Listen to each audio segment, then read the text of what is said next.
Hello dear students, I am Dr. Chitra Dadheech. Welcomes you all on behalf of Sonadevi Sethia Girls PG College Sujangarh on a lecture on A.K. Ramanujan's poem Ecology.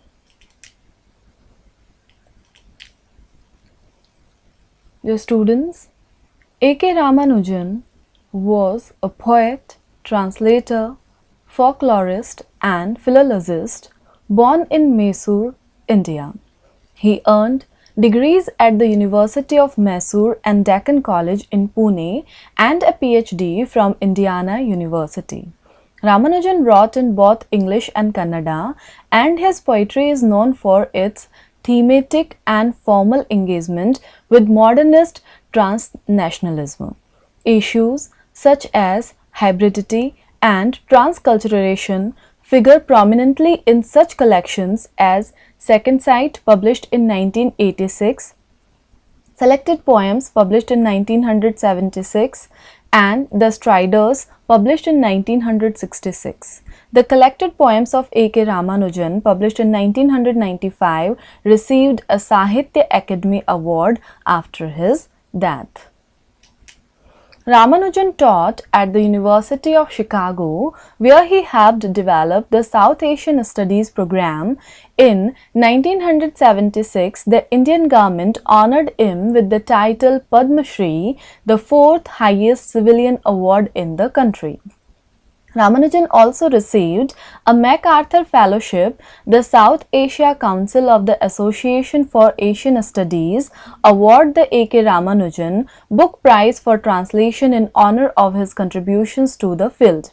Ramanujan also taught at several prestigious U.S. colleges such as Harvard University, University of Wisconsin, and University of California, Berkeley. Ramanujan was fluent in 5 languages including English, Kannada, Tamil, Telugu, and Sanskrit.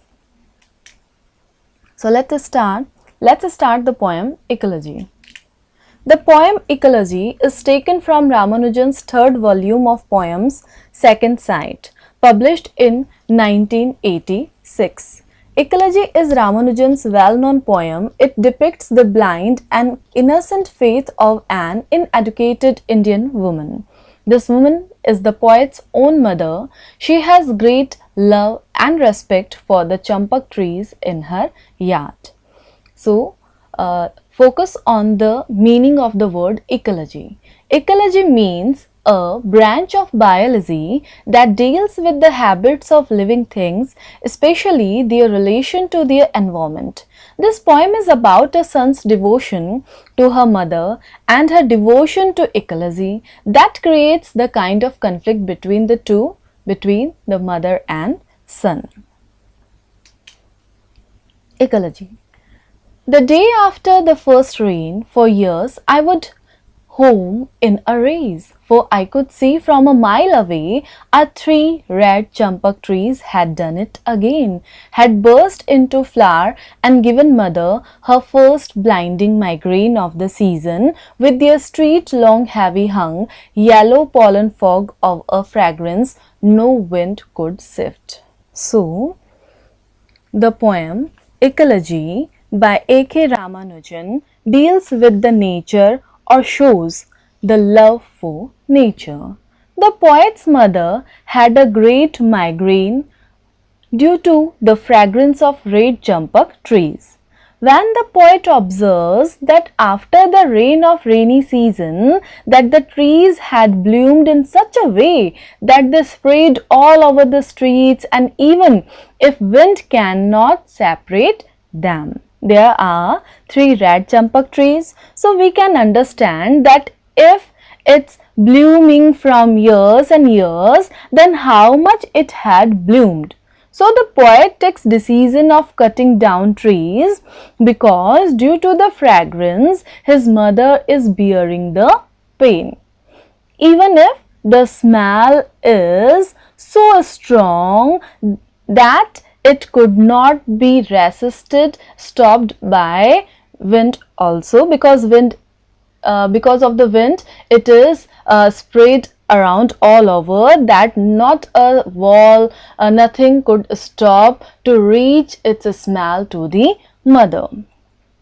So the day after the first rain for years, I would come home in a raise. Raise the anger. So the poem is about a son's devotion to her mother. We can see the poet's mother gets severe migraine pain because of red champak trees pollens. The poet wants to cut the tree, but his mother stops him from doing so because of her religious, because of her emotional sentiments for the tree. So the poem can be we can see that it can be read in a single sentence, in a stanzas. So there is no rhyme scheme in the poem. So the poet uses a number of literary devices in the poem, like the metaphor, personifications and similes. The poet says that for a number of years, during every rain, probably the beginning of the summer season, he finds his mother suffering from blinding migraine, that is unbearable fever because of 3 red champak trees which are a mile away from the poet's house.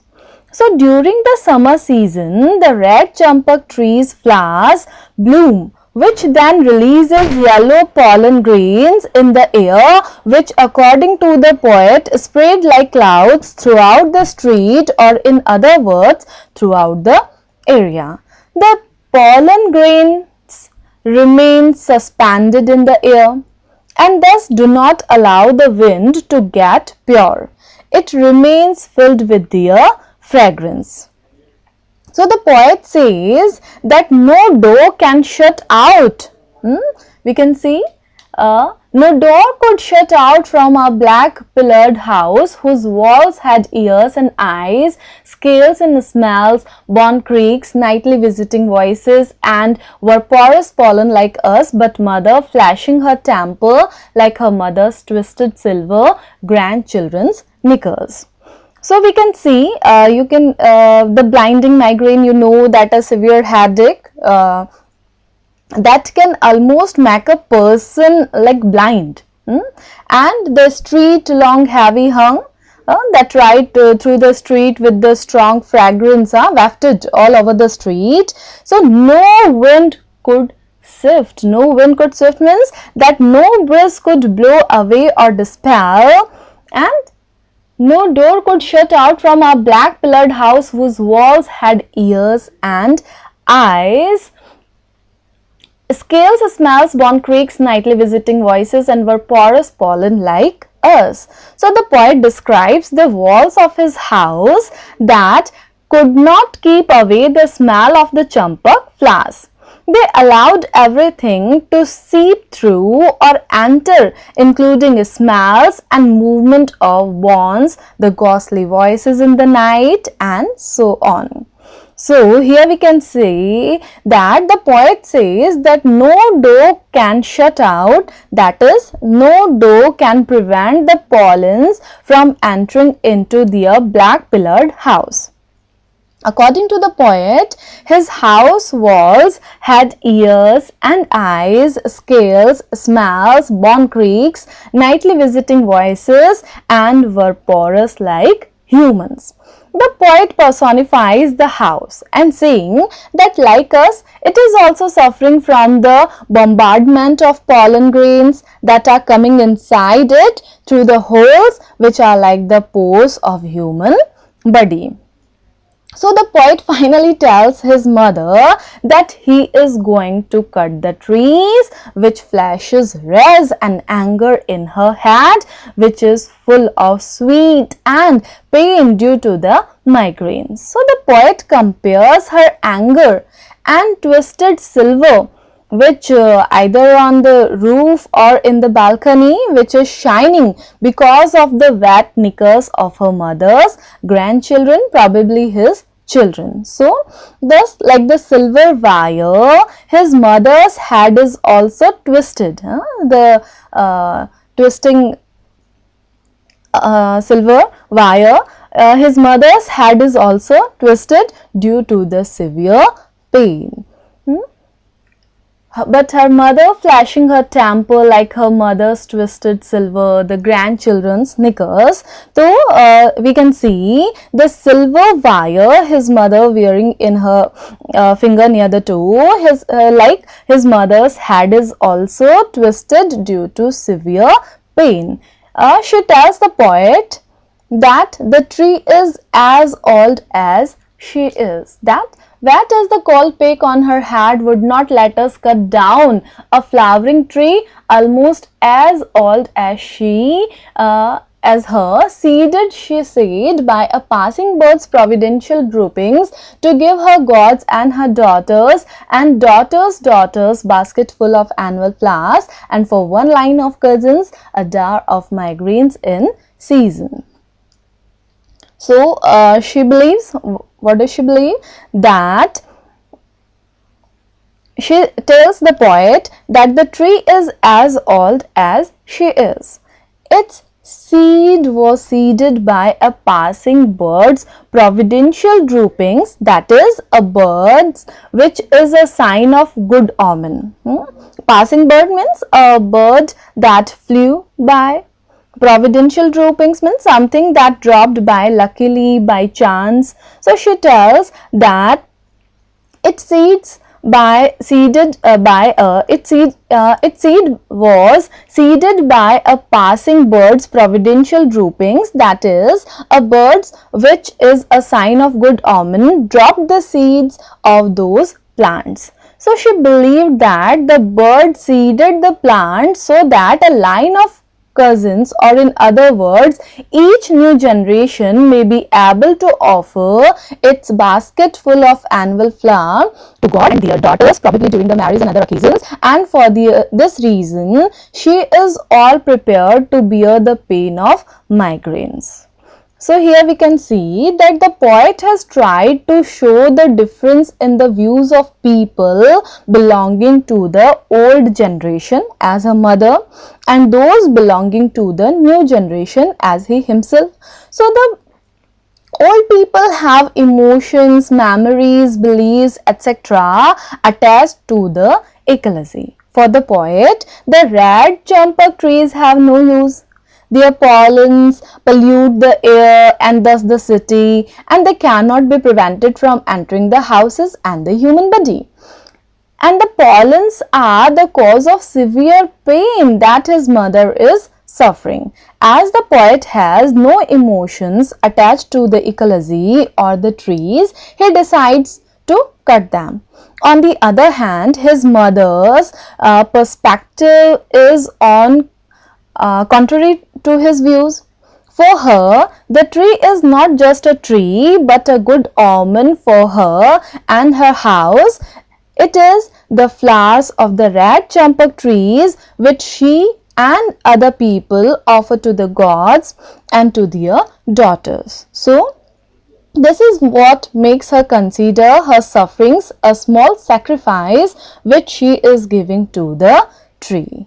So, here we can understand that due to the severe pain, she suffers a lot due to the fragrance of champak tree, even if the smell is so strong that in front of that the smell of scales, born creeks and nightingale voices are just lighter.